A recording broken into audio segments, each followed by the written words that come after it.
as history goes, that people would know that I did all synthesizer programming for Miles and Marcus Miller and everything on Tutu and Amandala and music from Siesta. That's like a pretty fertile period for interesting stuff from Miles. And, Bob heard me talk about this album that I was making called Miles to Miles. In 2002, I was telling him about it, And Michael Brecker and I wrote a tune for it, and some other people, Tom Harrell, and I got to make this album called Miles to Miles in the spirit of Miles Davis, and a great, incredible musicians on it. One of Bob Berg's last performance, probably because I recorded Bob in 2000, and I put him and Tom Harrell together and everything.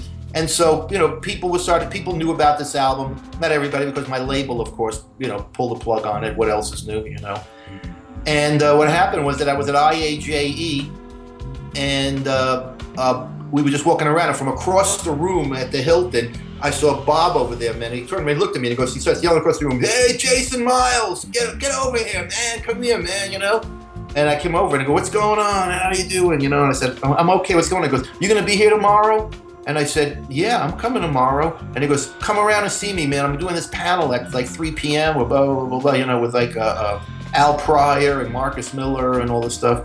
So he said, "I will." He goes, "Yeah, I got something for you, just for you." And I go, "Really? I'll be here, So I came over the next day, and I walked to the side of the little stage there where they were getting ready to go, and I said, "Yo, Bob." And he goes, "Hey, man, come here."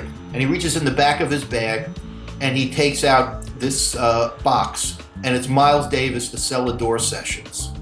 And he goes, "You're going to love this, man. You need to listen to this thing." And I'm going, "Really?" I go, "What's the story?" And he goes, "It's yours. Take it. I got it for you." I was like, "Really? That is so nice of you, man, And he goes and signs it. No minor keys on it, he signs, So what gets it to that place was that in 1988, I was at Miles' house. And one of the, many gazillions of times we hung out, and I had just listened to Bitches Brew. And I was getting a little bit more bold with Miles, I wasn't like, maybe I shouldn't ask him that. Maybe I shouldn't say that, So I said to him, "Miles, man, I listened to Bitches Brew last weekend, man. Oh my God, whoa. I was just love the thing. I hadn't listened to that thing in like about 6 years." And I said, "Man, you had like Zavinul and Keith." No, excuse me, I'm sorry, I didn't say that. I said, "You had Zavinul, and you had Chick, Herbie, Larry Young, and you did like in a silent way. I listened to that also. Man, I love the Fender Rhodes, man. Who was your favorite guy on Fender Rhodes?" He goes, "Oh man, Keith Jarrett." I said, "Keith Jarrett? Really? Wow." He goes, "Jason, he's a funky motherfucker, man."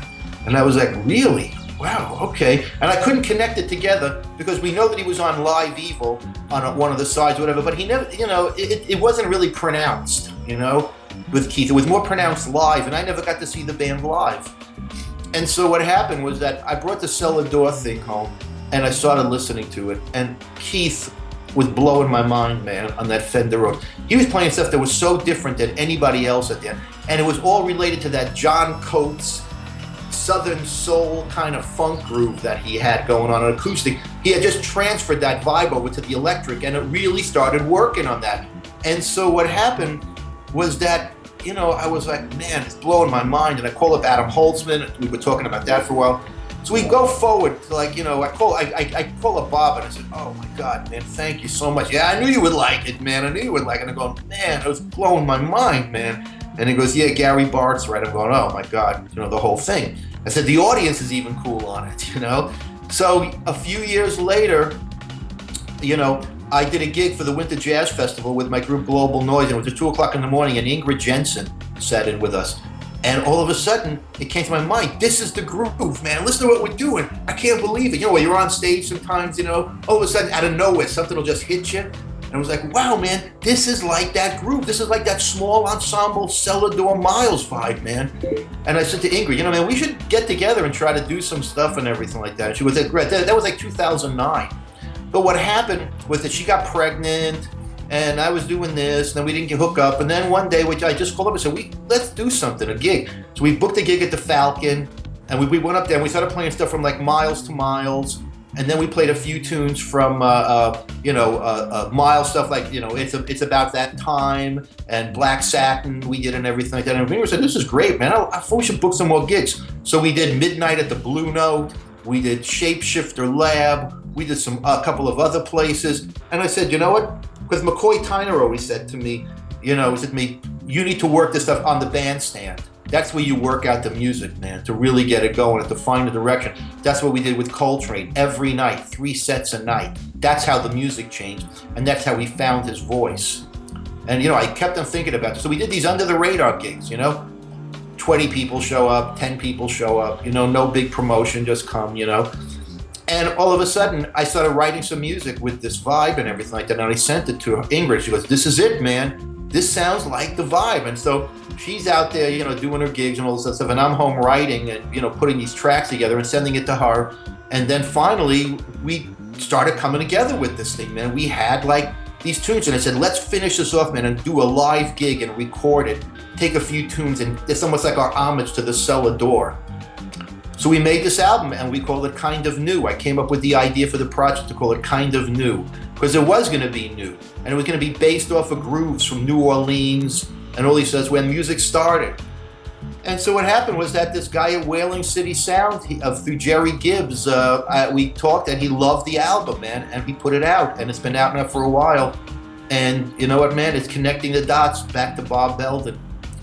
And Bob was doing it, and I came up to him so many times and said, man, I owe you, man, because, this idea sparked me and everything like that. Well, that's why I gave you the CDs, you know what I mean? And I was like, yeah. And, it was something unselfish, anything, nothing to even think. He was a character and everything like that, but it was so on a mode of just real goodness and real, I want you to have this because I think it's going to help you kind of vibe. And, I don't know, man, another one of us gone way too soon. And a guy that really had, look what kind of balls he had, man. Went to Iran, and that, that takes balls.